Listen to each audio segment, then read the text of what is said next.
दोस्तों, आप लोगों ने गेहूं, आटा, चावल की खेती के बारे में बहुत बार सुना होगा, लेकिन क्या आपने कभी मगरमच्छ की खेती के बारे में सुना? जी हाँ, हम उसी मगरमच्छ के बारे में बात कर रहे हैं जिसे देखने भर से लोगों के रोंगटे खड़े हो जाते हैं। एक ऐसा जानवर जो पानी की दुनिया में राज करता है। उसके इलाके में अगर कोई आ गया ना, तो जिंदा बचकर लौटने की गुंजाइश ना के बराबर होती है। ऐसे में सवाल ये आता है कि इतने खतरनाक जबड़ों वाले जानवर को भला कोई कैसे पाल सकता है? तो दोस्तों, आज आपको इस सवाल का जवाब मिलेगा और ये भी पता चलेगा कि कैसे लोग मगरमच्छ जैसे जानवर की खेती करके करोड़ों रुपए कमा रहे हैं। दोस्तों, जब बात दुनिया के सबसे खतरनाक जानवरों की आती है, तो मगरमच्छ का नाम बिल्कुल टॉप पर आता है। जो जंगल के राजा शेर को भी कच्चा चबा सकता है। लेकिन क्या आप जानते हैं कि ये जितने खतरनाक होते हैं उतने ही ज्यादा कीमती भी होते हैं? तभी तो इनके चमड़े से बेल्ट से लेकर लेडीज पर्स और जूतों तक एक से बढ़कर एक लग्जूरियस चीजें बनकर तैयार होती हैं, जिसकी कीमत काफी महंगी होती है भाई, और कहें कि महंगी महंगी गाड़ियों से भी ज्यादा।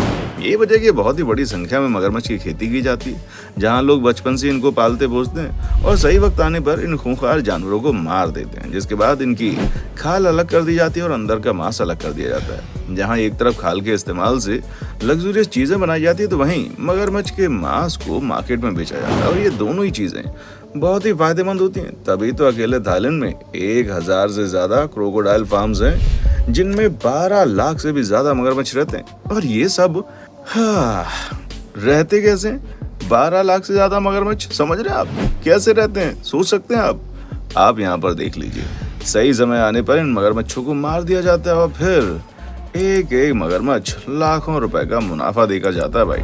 अब आप सोच रहे होंगे कि वो सब तो ठीक है, लेकिन आखिर मगरमच्छ की खेती होती कैसे? क्योंकि इतने खतरनाक जानवर को काबू में कर पाना बच्चों का खेल तो है नहीं। ऊपर से इन्हें पालने पोसने के लिए इनकी भूख मिटानी पड़ती है, वरना ये सामने आने वाले किसी भी इंसान को कच्चा चबा जाए। दोस्तों, दुनिया भर में मगरमच्छ एशिया, अमेरिका, ऑस्ट्रेलिया जैसी जगहों पर खास तौर पर पाए जाते हैं, जो दिखने में काफी सुस्त लगते हैं, लेकिन जब एक ही झटके में किसी पर हमला करते हैं ना, तो कोई बच नहीं पाता। वैसे मगरमच्छ पानी और जमीन दोनों पर चल सकते हैं, लेकिन पानी में इनकी रफ्तार कुछ ज्यादा ही तेज हो जाती है।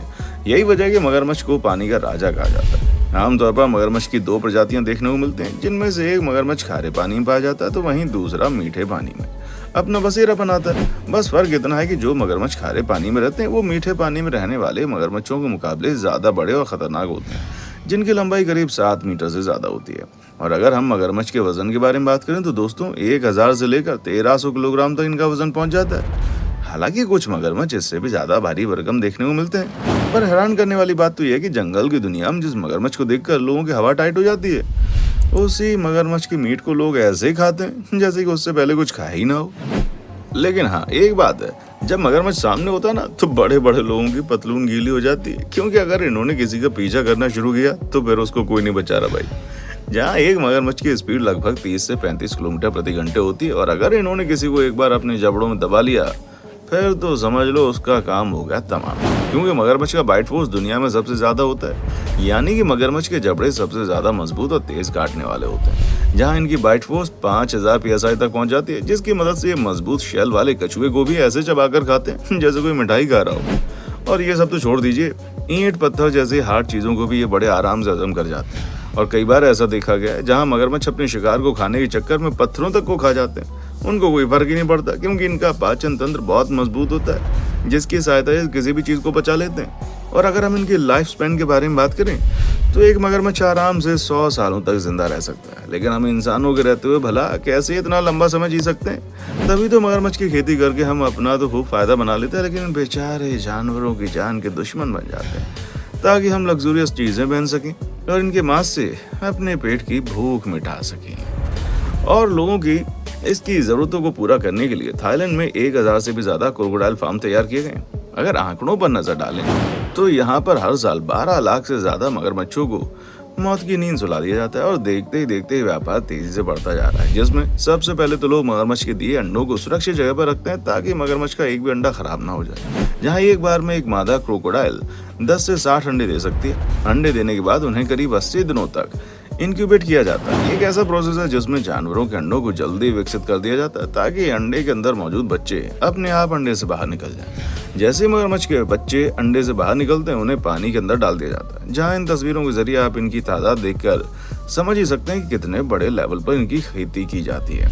अब दोस्तों, जिस तरह मुर्गे को हलाल करने से पहले उसे खूब खिला पिलाया जाता है, ठीक उसी तरह क्रोकोडाइल फार्म में भी इनकी बढ़िया तरीके से खातिरदारी होती है, जहाँ इन बच्चों को बिल्कुल फ्रेश और लाल मांस खिलाया जाता है, जिसे खाकर वो बड़े खुश हो जाते हैं। पर बेचारे ये नहीं जानते कि उन्हें बलि का बकरा बनाया जा रहा है, जिसका इस्तेमाल करके खेती करने वाले लोग खूब पैसे छापते हैं। आपको क्रोकोडाइल के कई सारे फार्म ऐसे देखने को मिल जाएंगे, जहाँ पर न केवल उनको पाला पोसा जाता है, बल्कि फार्म के अंदर बने हुए कसाई खानों में उनको काट कर किनारे भी कर दिया जाता है। बस 2-3 साल इन्हें अच्छे तरीके से खिलाया पिलाया जाता है और फिर बड़े होते ही इन्हें अपने फायदे के लिए इस्तेमाल करने का काम शुरू हो जाता है, जिसमें सबसे पहले तो इनको जान से मारते हैं, फिर इन्हें काट कर इनकी चमड़ी अलग करते हैं ताकि उससे लग्जरियस प्रोडक्ट्स तैयार हो सकें। वहीं जो बचा हुआ मांस होता है उसे अच्छी तरह से मशीनों की मदद से काट देते हैं और एक एक टुकड़े को बिल्कुल साफ सफाई के साथ पैक करके बेचने के लिए भेज देते हैं। इन पैकेट्स को देखकर कोई नहीं कह सकता कि उन्हीं मगरमच्छों का मांस है, जिसको देखकर इंसान की मौत सामने नजर आने लगती है। क्रोकोडाइल फार्म चलाने वाले लोगों का सिर्फ यही इरादा होता है कि हर साल ज्यादा से ज्यादा मगरमच्छों को काट दिया जाए, क्योंकि क्रोकोडाइल फार्मिंग का ये सबसे जरूरी काम होता है। असल में जब मगरमच्छ ठीक तरह से विकसित हो जाते हैं तो उन्हें कसाई खानों में लटका दिया जाता है और फिर उन्हें काट कर मांस और खून अलग कर दिया जाता है। जहाँ मगरमच्छ की जो खाल निकलती है, सबसे पहले तो उसे अच्छे तरीके से साफ करते हैं और डिमांड के हिसाब से लग्जरियस प्रोडक्ट्स बनाने वाली बड़ी बड़ी कंपनीज को मगरमच्छ की खाल महंगे दामों में बेच देते हैं। जहाँ मगरमच्छ की खाल से बनकर तैयार होने वाले पर्स, जैकेट वगैरह अमीर लोगों की पहली पसंद, जिन्हें वो मुंह मांगी कीमत में खरीदते हैं। तभी तो क्रोकोडाइल स्किन से बनने वाला एक छोटा सा पर्स सभी हजारों डॉलर का बिकता है। और अगर आपको मगरमच्छ के खाल वाली जैकेट पहननी है ना, खाल वाली जैकेट, तो जनाब उसकी कीमत 4 लाख के करीब होती है। यानी जितने पैसों में आप कपड़ों की पूरी दुकान खोल सकते हैं, इतने पैसों में मगरमच्छ से बनने वाली ये जैकेट मिलती है।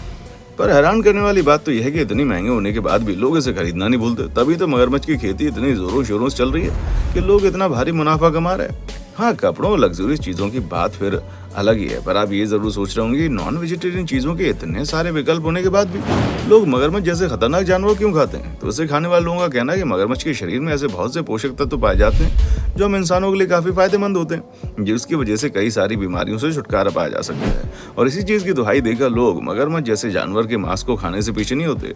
हालांकि इसे खाना हर किसी के बस की बात नहीं है, क्योंकि इसका मांस बहुत ज्यादा महंगा मिलता है। और सिर्फ मांस ही नहीं, बल्कि मगरमच्छ का खून भी लोग खरीदते हैं, जिसे हजारों रुपए प्रति लीटर की दर से बेचा जाता है। लेकिन इस व्यापार का फायदा उठाने के लिए अच्छी खासी इन्वेस्टमेंट भी लगती है, क्योंकि 2 से 3 साल तक मगरमच्छों को इतनी बड़ी संख्या में पालना कोई बच्चों का खेल नहीं है। इन्हें हर वक्त कुछ ना कुछ खाने के लिए चाहिए होता है और साथ ही एक बहुत ही बड़ी जगह भी चाहिए, ताकि ये सभी मगरमच्छ एक साथ आराम से रह सकें। और अगर आपके पास ये सारी चीजें हैं, तब भी जब तक सरकार लाइसेंस नहीं देती, तब तक आप मगरमच्छ की खेती नहीं शुरू कर सकते। परमिशन मिलने के बाद लगभग 3 सालों तक मगरमच्छों के ऊपर अच्छा खासा पैसा इन्वेस्ट किया जाता है, और जब 3 साल पूरे हो जाते हैं, मगरमच्छ बड़े हो जाते हैं, तो वसूली करने का टाइम आ जाता है, जिसमें इनकी खाल लेकर खून और मीट हर एक चीज का व्यापार होता है। और एक बार अगर ये बिजनेस चल गया तो नोटों की बरसात होने लगती है। बाकी उम्मीद है आपको वीडियो पसंद आया होगा। इसी तरह की वीडियोस को देखते रहने के लिए चैनल को लाइक, शेयर और सब्सक्राइब जरूर करिए। देखने के लिए शुक्रिया। दोस्तों, आपको स्क्रीन पर 2 और वीडियोस दिखाई दे रही हैं, जिसे देखने के लिए स्क्रीन पर क्लिक करें।